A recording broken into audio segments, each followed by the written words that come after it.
It's so easy to have fun with someone. I feel like you can have fun with so many people, but to go through the shit and the pain and the muck of life, you've got to both be really committed to each other and committed to the work and committed to being uncomfortable. Welcome to Separate Bathrooms. My name's Elle-Daddo. I'm Cam-Daddo. And we have a delightful younger couple coming into the bathroom. They're actually not married, but they're 3 years into their relationship and they've got a great story to tell us about how they met and what their life's been like. It's actually Josh Piterman and Charlotte Black. Josh is, oh man, what a singer Josh is. Magnificent tenor. He's a musical theatre star and a classical crossover artist who's been working consistently in Australia and UK over the past 15 years. He's been in the 10 Tenors. He has been Tony in the 2010 production of West Side Story, and of course the lead in The Phantom of the Opera in 2019.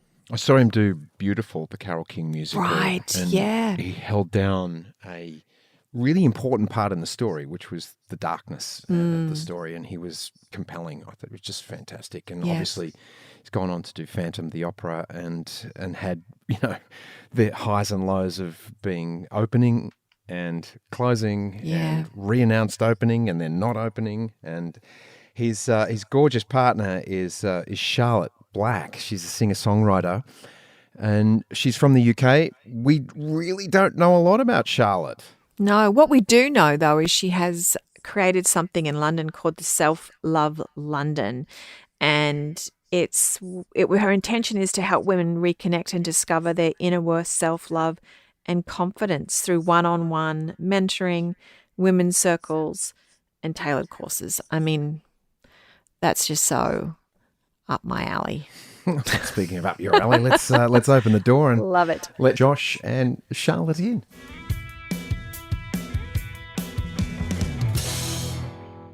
Thanks so much for coming on Separate Bathrooms. We're so excited to talk to you two young lovers, as they say. Yeah, we don't have many unmarried lovers. No, it's really nice. We've had some people who've been married for 60 years. No, not 60. That's a lie. But 50 years. Wow. Yeah. But so are you two engaged? No, just dating. Engaged. You are engaged. Congratulations. And walk us through that. What happened? Well, wait a sec. Take us through when you met. Oh, okay. Sorry, I'm Yeah, jumping the gun. How'd you meet? Oh, Love you this. go. We take turns on who tells this story. No. Lottie tells it better than me. So Josh contacted me on Instagram in March 2018 and said... I was stalking her for a bit. And was just kind of replying to stories and saying, "Oh, your accent's so cute," and all these things. And I just thought, who's this Australian He's got that man? right. Just kind of ignored him and gave him donuts. And then we kind of stayed in touch a little bit. And then you had your album come out and it went to #1. And I thought that was amazing because I'm a musician as well. So I reached out and just said, congratulations, like what an amazing achievement. And the first little crumb that I got. The little crumb you got. Right. There you go. You hung in there, Josh. Lottie, did you know that Josh was a singer when he was reaching out to you? No, and I knew he was cute, but I knew that he lived in Australia, but I didn't. The fact that he lived in Australia meant I was like, I'm not going there because it's the other side of the world. It's impossible. And Josh, how did you find her on Instagram? Was it just by chance, or is that? What Cam said, but also I think the universe sort of put it out there. Like she kept on popping up on my search in my Instagram, and I was backstage at Beautiful Carole King musical at that time, and I had a few times in that show where I was just like backstage, not doing much, having a little scroll, looking for your future wife, as you do, and right? she kept popping up, and Lottie had brought out a few singles there and the whole theme was like of her outfits were all like very lemon, like really bright yellow. So like on your search, it's like, ping, who's this beautiful blonde? Good branding. Yeah. And so anyway, I just slid into the old DMs. Anyway, nothing really transpired, and then I said I'd booked a holiday to Europe, like sort of 18 and said, hey, do you want to catch up when I'm in London in like 5 months' time? And I was like, wait, I don't know where I'm going to be in 5 months' time. Or who you're going to be. Or who I'm gonna be Yeah. with, you know. I don't even think I replied. Did I reply? I think it was more donuts. Okay. Yeah. Shame. What's a donut? Donut, just zero, just nothing. Oh, okay. I Zip. feel bad. Right, duck eggs. Then you reached out. So I was in New York, and you were in New York at the same time as me for one day, and we didn't know, which is quite cool. And you reached out and said, I'm starting a podcast. Can I interview you for this podcast? And was that real? Oh, it was just a pilot. A line. Josh, you had all the moves. You were like, okay. And what it else was an can I think of? on-location podcast, which is like, how's that going to land with all the sound dramas? But Right. we gave it a try. Anyway, we met at Regent's Park in London. Yeah, and I almost cancelled because I think I was hungover. She was hung. I was hungover, but I was like, no, I must show up. This guy's made all this effort for all this time. I must show up. But I didn't expect to fancy him when I saw him. And then she came out of Regent Station. I was standing there, and you could hear like Roy Orbison, boom, boom, boom, boom, boom, boom, boom, boom, boom, boom, boom, like it was all happening. He was walking in a full black, and then we walked through the park. Well, I'll reverse it a bit because I didn't know what to do with myself because I didn't expect to be so attracted to you, and I didn't expect you to be this tall. I knew you were attractive, but I hadn't like put it together. I thought that I wasn't prepared for him. And I just lost my cool. Like I was like mumble jumbling all my words. Dude. And we were ordering coffees, and I didn't drink coffee, so I was a 5-year-old and ordered a hot chocolate with marshmallows and whipped But cream. there were tiny marshmallows, and she asked for extra ones, and I reckon she had like 20 marshmallows in the hot chocolate. And I I'm was like, like, this is me. okay, cool. So yeah, it's going to be a podcast on the side of like diabetes here. Like she's like, it was like so. Okay. I know, it's amazing. And then So now she's on a massive sugar rush, hungover. Yeah. I don't know what to do with myself. And then the merely podcast masked. like just kept on going, and it went beyond like the interview section. Then we went to the Tube together, and I was like, hey, do you want to like grab a coffee? And I think I said. oh, did you? I think it was me that said, do you want to grab a coffee? that's But it was right. 6 p.m. and there was no coffee anywhere at 6 p.m. really. So we went for a drink instead. Yeah, and then I kissed her outside Piccadilly Station, right in the heart of West End vibes. Yeah. And then we just spent the next couple of days like just together, completely together. And then I had to go back to Australia, and then it was FaceTimes twice a day. And then I went over, she came here. It was like all of that, and then Phantom was like this beautiful gift that enabled me to move over to London. Then we moved in together, and then Amazing. And did you propose in England then? no. in Mount Macedon in January, end of January this year. Beautiful place. Oh, Beautiful okay. place. So you'd come back. So Lottie, you knew that you had to move here, or you were just going to visit for a little bit? It's a long story, but we came here in November for 2 months holiday, and then I think we decided to stay for longer because COVID got really bad in the UK and they went into a really strict long lockdown, and we were like, well, why would we go back to that if we can have the freedom here? And then you proposed, and then I think maybe the week before, the week after, we found out about Phantom In Australia. Yeah. So we decided to move over. That you were going to be doing Phantom at the Sydney Opera House. Yeah. That's what you're saying? Yeah. Yeah, right. So we decided that we were gonna stay, and Mount Macedon was a spot we'd been to a couple of times, and it was a very special romantic spot for us. It's about an hour out from Melbourne, so right at the top of the mountain. I got a dear friend of mine to help coordinate like a rose petal, like how would I describe it? A trail. Like a long trail that led to a love heart, and I planned a ring for ages. I planned it at all, and there was this giant rose in the middle, and Lottie's a massive Taylor Swift fan. Massive. And so Yes, aren't we started all? playing Yeah. at a convenient time. I mean, it's probably my best Instagram reel. It was amazing. And the second I knew, the woman's intuition, we just know sometimes when things are about to happen. And we were in the car going up to the top of the mountain, but it was really misty. Oh, so misty. Like so dangerously misty. And I said to Josh, I think we should turn around because we can't see what's ahead of us, and there could be kangaroos, there could be trees, there could be anything. I think we should turn around. And then you rolled down the windows and you were like, but look at the mist, it's so beautiful and magical and ethereal. Mm-hmm. And I was like, I had to come up with something. And I was like, I can't let my worry-wartness get in the way of his excitement over the mist. I was like, let him have it. So we went up Misty Hill very slowly. And got to the top. When we got out the car, there was a little gate open that goes into like the little bit where you can see the view from the top of the mountain. And I was like, Josh, what if we get stuck in there? Like, what if they close the gate when we're in there and we get stuck? And I was just coming up with every reason not to go.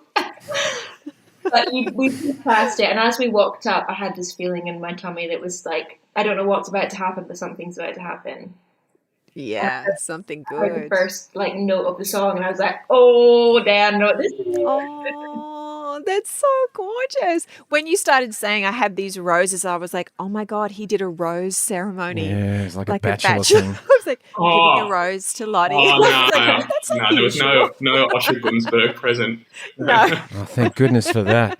I was just thinking, you're a songwriter, Lottie. You've got a song title right there, The Mists of Macedon. I do. Oh. There it is. Right, you could do this sort of Enya, Tay thing. Yeah. It's all. Definitely Josh can Enya. do the BVs on I've it. got so much content to write about after this year. This year's been so wild.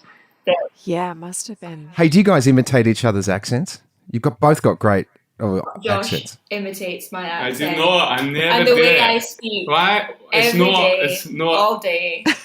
I think the It would problem be is hard not to. It's such a I great don't accent. speak like that. No, but that's the thing. I go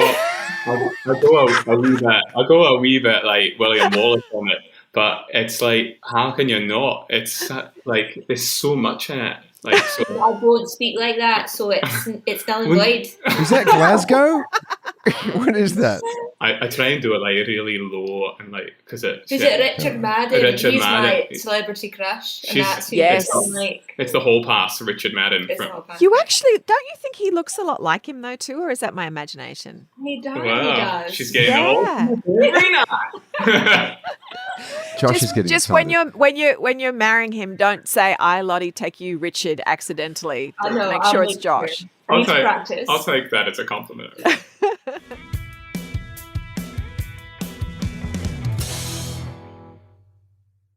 Hey, what wisdoms have you gained from all this moving?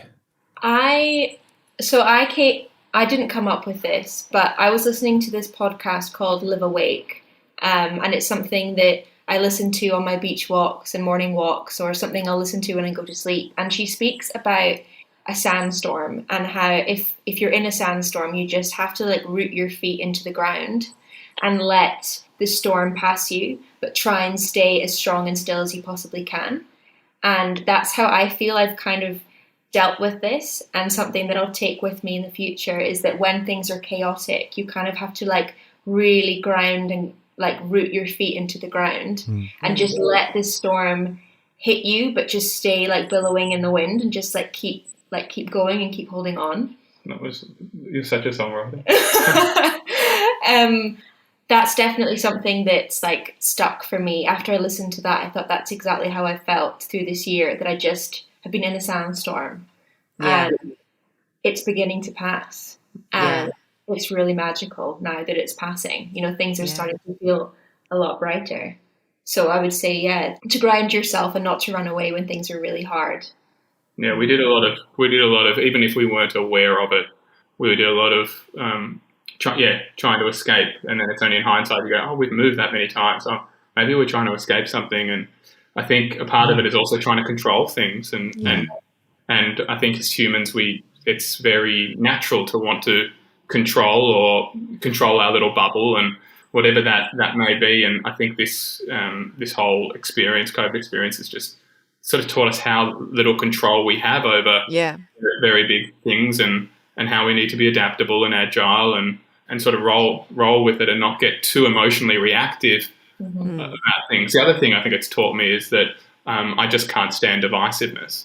I'm I just am not one to want to, like, I have my true beliefs, but at the core of those beliefs is that love should override and acceptance should override anything. And I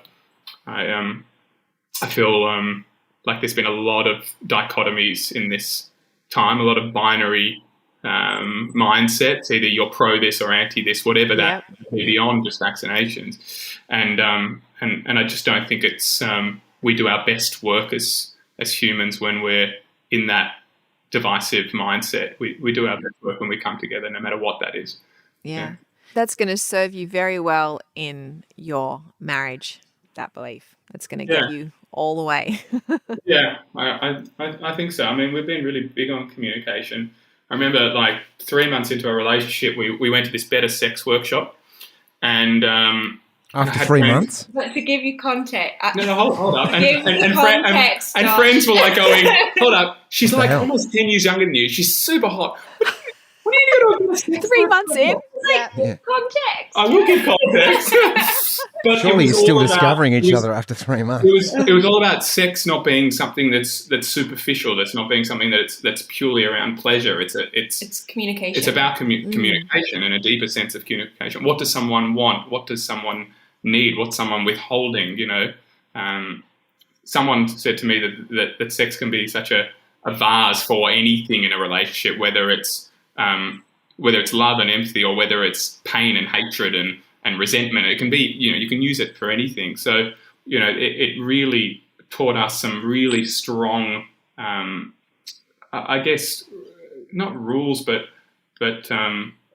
ways to deal with communication that's challenging, and how to approach it and how to sit in that uncomfortable stuff. And in fact, none of the workshop was about sex at all until the last maybe 3 minutes. It was 3 to 4 hours about communication and ways to better communicate with your partner. And it's beautiful. Fantastic. You're still not doing context. Okay, give the right context. So the context was that my flatmate that I was living with before Josh and I moved in together, his friend gifted her a ticket and she couldn't go with her partner, so she gave them to us, and we didn't do any research on what it was. We were like, great, free ticket, let's go, sounds fun. And yeah, but there was like that. You know, we've been using that stuff for the best part of it's been amazing. It's been amazing. So I don't believe in coincidence in this. Absolutely not. But before we went in, and everyone had like a name badge on. We were sitting in a circle around this table with people of all ages. And I said to Josh, are we in the right place? Like, are we sure this is what we want to do?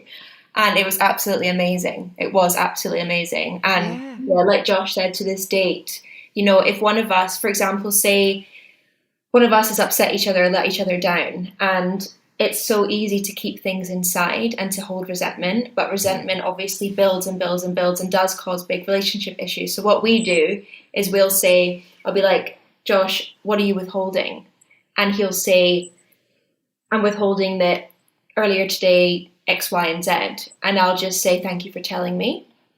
And then I'll ask, what are you withholding? And he'll keep telling me, and I'll just say thank you instead of responding. Mm-hmm. Yeah. And we take turns doing that so that we're heard instead of like being reactive to when each other are upset or pissed off, because it's so easy to react and say, no, I didn't. Like, I didn't mean to do that. But I think we've really found like clarity in really hearing each other. And when we feel heard, we feel so much more connected. Yeah, I guess it's like it's not necessarily a solution based or fix it based idea, you know, philosophy, because, you know, I think we're well aware that we can guide and share and help, but we can't fix each other. But just to like open the valve and let something out and be heard is sometimes all we actually really need. Yeah. And it's a very simple thing to do. You know, it's but really as a man, I think I struggle with that the most. Like my tendency is always, how do I help? How do I fix? How do I? Yeah. You know? So it's like breaking a lot of old patterns, which has been really helpful. You and a lot of dudes, a lot of guys. We're all. I mean, I'm the same thing. Yeah. How do you go with that, Cam? Well, not very well.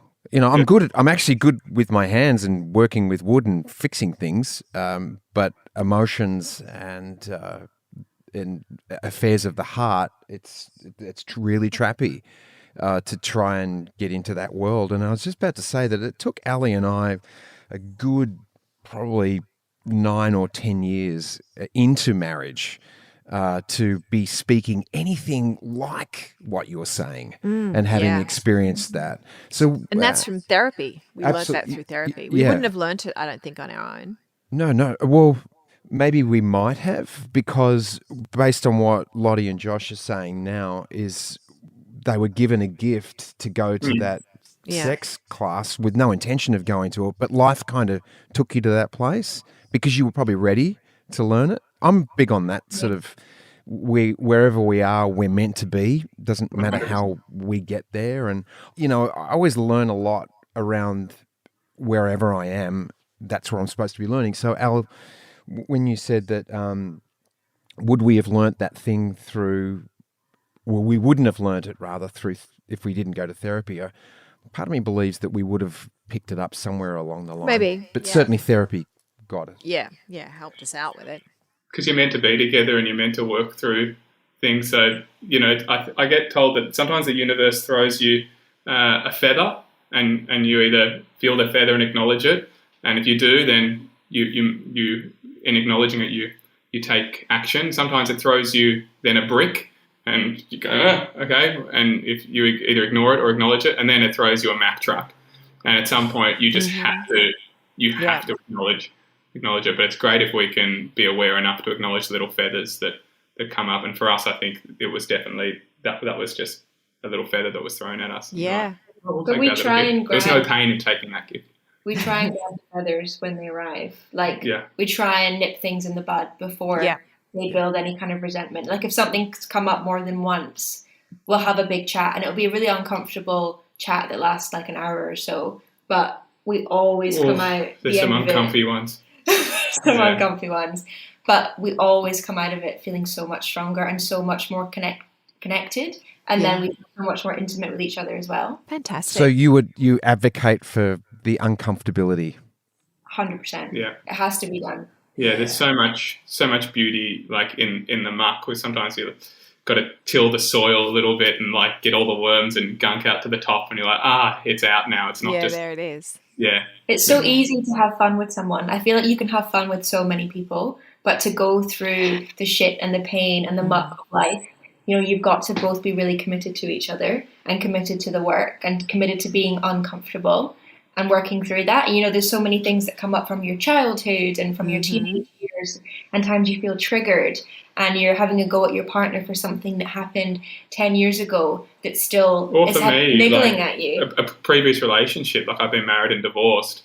I got married at 25 and was with someone for 11 years. There's so much, baggage that's left there, and so many even habitual patterns that I want to transfer over. And it's, just unpacking that and being aware of that. I really don't get it all right. I just stuff up all the time, but it's like, not berating myself for that, and just, How amazing that the two of you found each other the way you found each other. I know. And the two of you, you can tell how connected you are, and you're on this same wavelength. Not a lot of couples sort of often feel that same way around communication and exploring that and willing to go to those hard places. You might have one that's willing to do it, but not the other. But the fact you guys have found each other across the other sides of the world, and you're both willing to, we're going to go to the hard places and come out the other side. And it's really a testament to how much you love each other. It's just beautiful. Thanks, Elle. Thank you. And through social media too, like an Instagram message. I know. But, I don't feel, even though that's logistically how we met, I feel like the moment we met was when the moment we met in real life was in Regent's Park. But that was... when I think about that moment, like that's the moment when I met the love of my life, the person I was going to spend the rest of my life with. And, just going through the thoughts I had in my head when I saw him, I can't believe that this person, like by meeting this person, we're now getting married and I live in another country on the other side of the world. My life has changed like astronomically in the past 3 years. Lottie, you're a big affirmation person. Yeah. Do you think you affirmated, is that a word? Affirmed? Affirmed Josh into being? Do you think that was, you created him from your affirmations? I do believe that. Yeah. I feel like Josh fits. Thing is, we all, I think when we're growing up, and I can't speak for everyone, but I definitely had an idea of the kind of person that I wanted to spend my life with. And it was always someone that could be really emotionally vulnerable and open with me, because I'm emotional and I'm a songwriter and I work with women and we talk about, in-depth things all the time. So I need someone to be able to meet me there, because that's where I thrive. And I feel like that was always one of the main things that was on my list, was meeting someone that could meet me there. Yeah. And I think, I didn't have like a board where I had a picture of someone who looked like Josh, and I was like, I'm manifesting you. I mean, She was just watching anything that Richard Madden was doing. Just watching Game of Thrones like over and over again. You didn't have a Phantom of the Opera mask on that piece of paper. Yeah, creepy. Yeah, very creepy. Yeah. But yeah, it wasn't black and white, but I just know, it's just crazy how well suited we are for each other. Yeah, it's clear. I think I did a lot of the work on myself and in previous relationships before we met. And I think that's how because we're 10 years apart as well in age. 9.5, darling. No, sorry, 9.5. That half matters, clearly. Right. Yeah. So, the likelihood of us connecting and being in the same space and wanting the same things at the same time as well was still like a shot in the universe. Yeah. So, yeah. Definitely manifested you. And I think you did that. Absolutely. Too, in your own. Absolutely. I've been, after divorce, I've been, went through the hook up with lots of people phase, and then went through the not going to be with anyone phase, and really just work on myself and, therapy and meditation and whatever other sort of spiritual paths I took. I was then sort of ready, but also not on the hunt to find anyone. Like, I'm not like going, who could I meet today? That's in the dressing room when you were scrolling, going hunting for the one. Yeah, that girl in lemon. Right. Come on. Yeah. But it was like I was accepting either way of that someone will come into my world when it's meant to come in. So yeah. Yeah.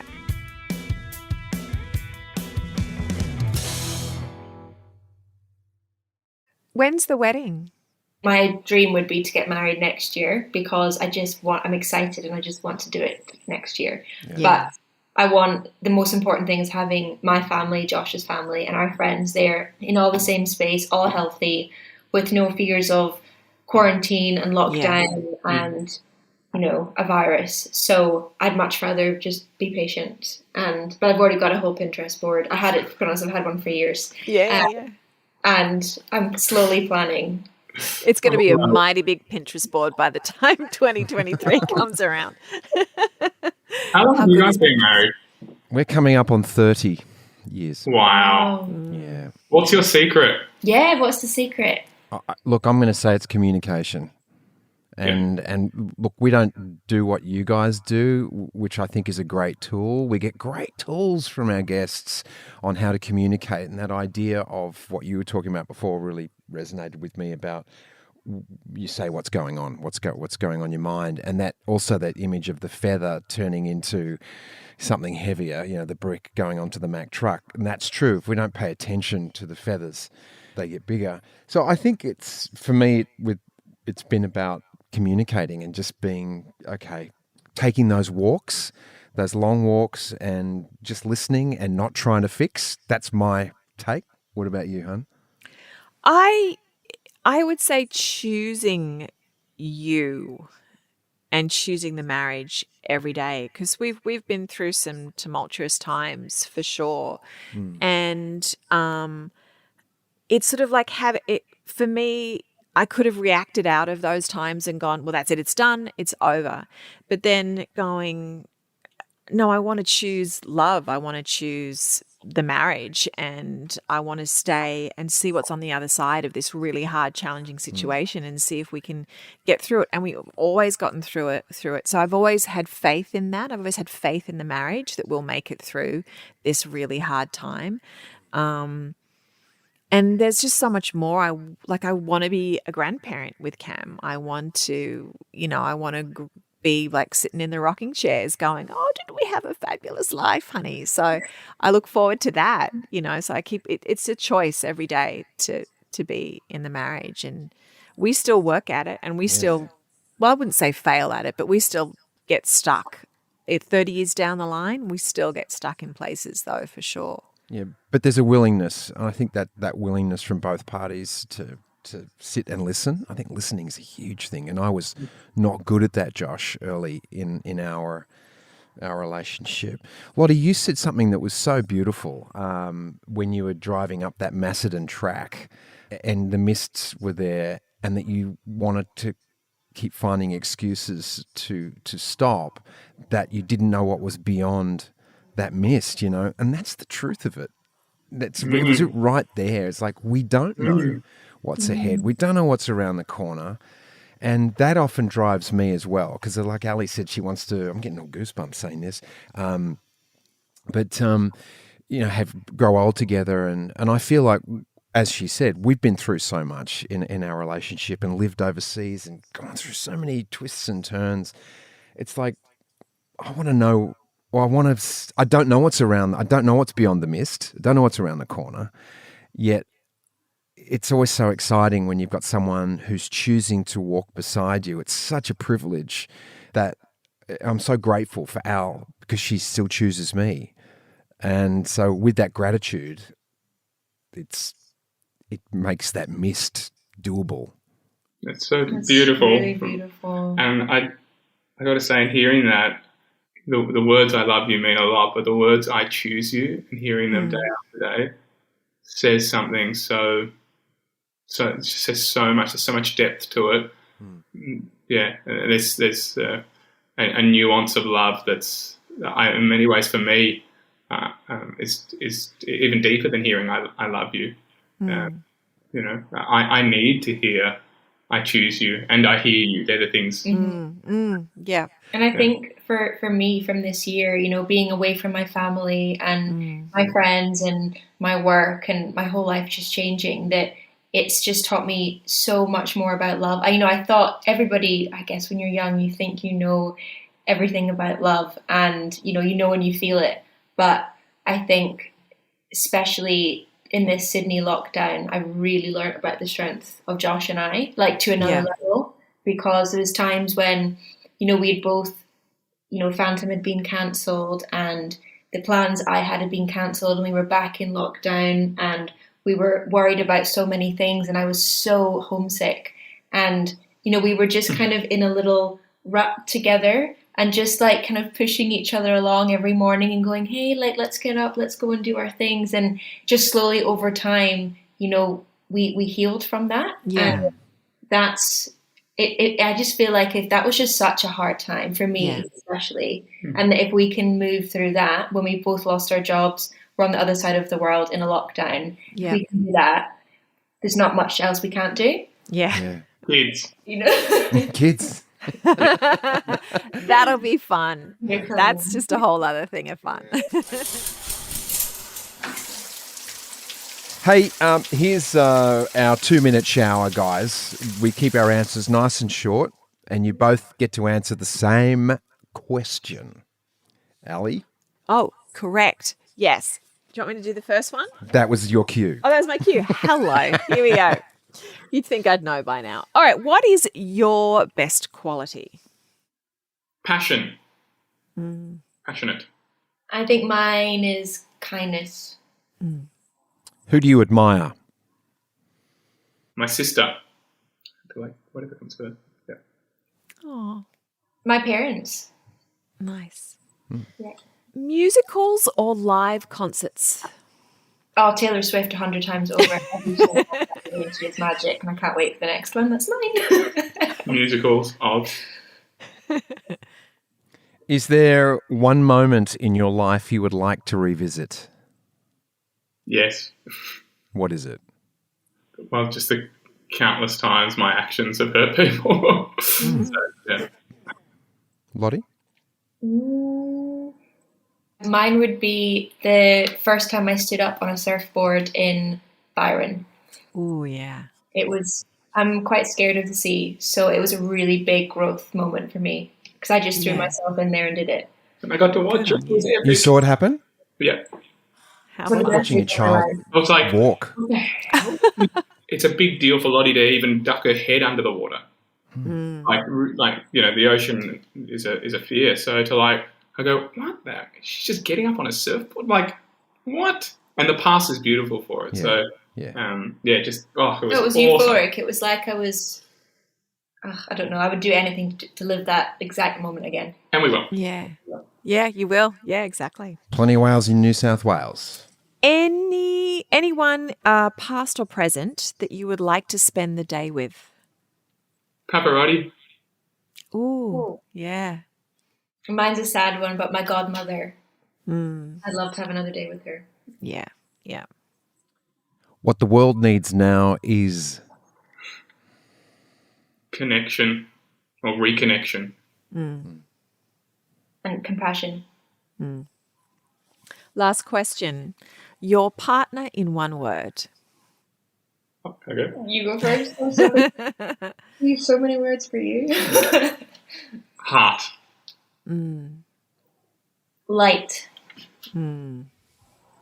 Beautiful. you guys are inspiring. Thank you, Josh Piterman and Charlotte Black, for joining us in the bathroom today. There was Thanks, Ali. Thanks, Cam. Beautiful. So It nice. was so nice. Thank you so much for having us and for sharing your beautiful love for each other and the tips you have for 30 years of marriage. Yeah. Amazing. We're inspired. Goals. Yes. Oh, yeah. You two are just beautiful. Thank you so much for your time. Thanks Thank for you having so us. Looking forward to much. seeing you both in person. Yeah. Yeah, soon. that'd be lovely. what a wonderful couple. Well, they said heart and light, and that was really obvious that they are all heart and they have so much light, the two of them. It almost took me by surprise just talking with them and feeling that about their relationship, that there's so much heart and lightness to it. They'll be together for a long time, those two. Yeah. It's interesting because they reminded me of when we spoke with Rob Mills and Yes. Georgie Tunney. Yes. Right. There are other couple that are not married but have been together they're in early days of a relationship. I should say that, in early years, and to have that excitement ahead of them and just like when Lottie talked about the mists and not knowing what was beyond the mist, and there was this massive surprise for her, And like Rob and Georgie too, they both were, I guess you could use the word tested by having to live together through the pandemic where, it's just the two of you and you are going to find out who your partner is in such a deep way. It's not just like one date a week as you're working yourselves through the relationship. It's living together 24/7 through some pretty dark times and to come through that and be engaged and in love and just beautiful. Really, really enjoyed chatting with them. Yeah. Well, we hope you did too. We'll be back next week with another fabulous couple to talk with. And that's it for today. Thanks so much for listening. Take care.